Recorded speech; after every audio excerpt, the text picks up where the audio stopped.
DNA.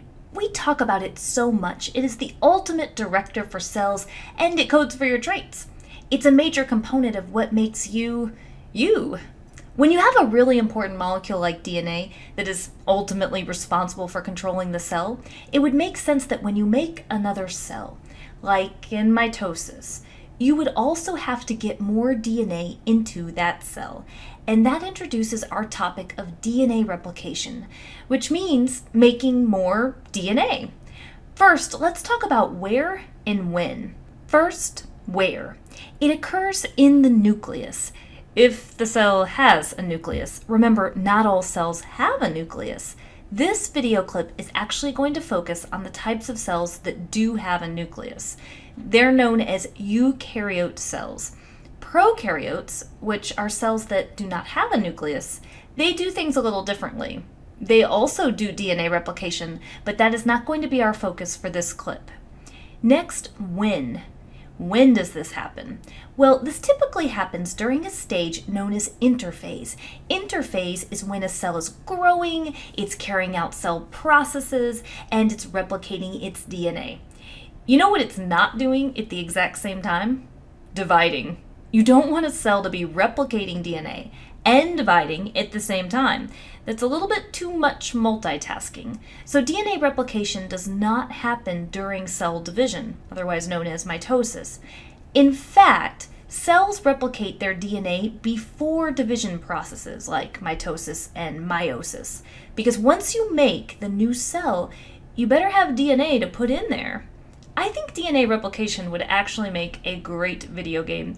It's actually quite exciting. I'm going to introduce the key players in DNA replication so that you can get some background information.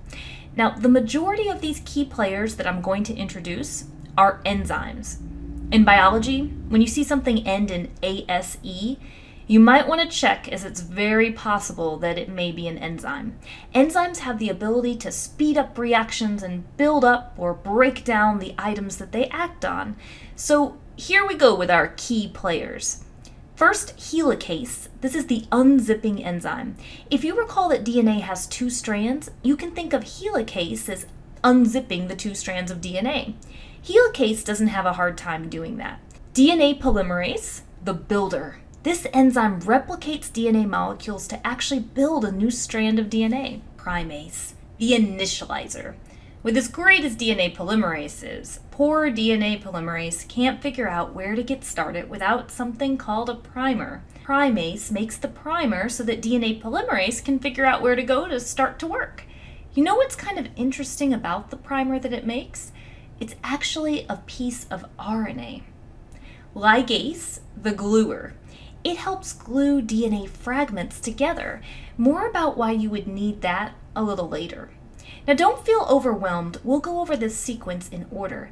Please keep in mind that like all of our videos, we tend to give the big picture, but there is always more detail to every biological process we cover. That's really true for DNA replication.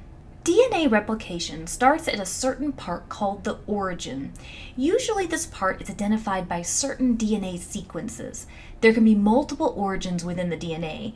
At the origin, helicase, the unzipping enzyme, comes in and unzips the DNA. SSB proteins, that stands for single-stranded binding proteins, bind to the DNA strands and they keep them separated. Primase comes in and makes RNA primers on both strands.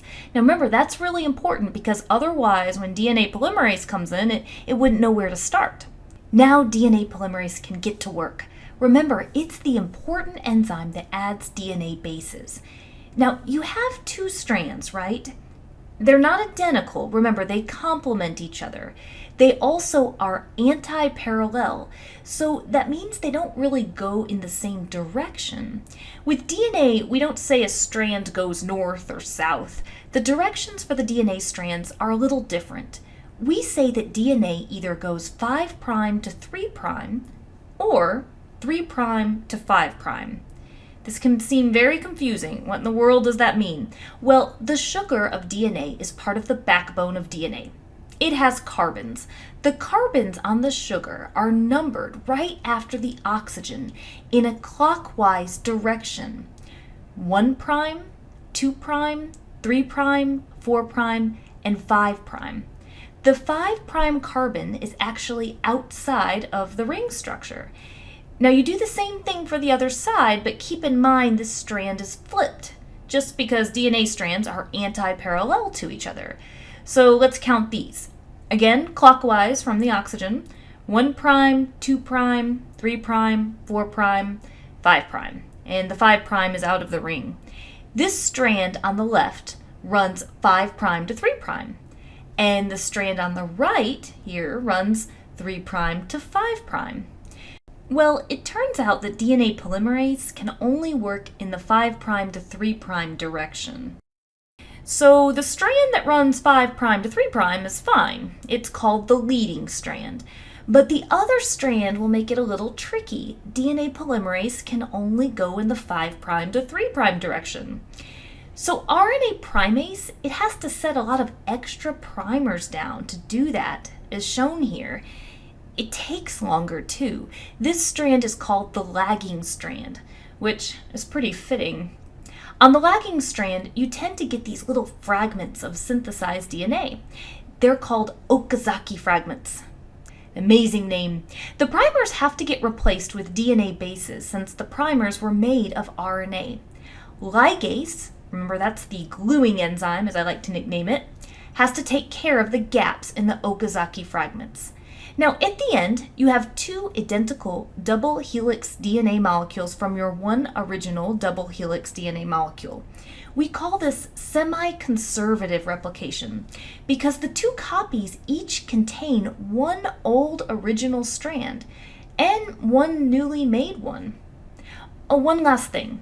Surely you have had to proofread your work before to catch errors. Well, you definitely don't want DNA polymerase to make an error. If it makes the wrong DNA base, then you could have an incorrectly coded gene, which could ultimately end up in an incorrect protein, or no protein. DNA polymerase is just awesome. It has proofreading ability, which means it rarely makes mistakes. And that's a good thing.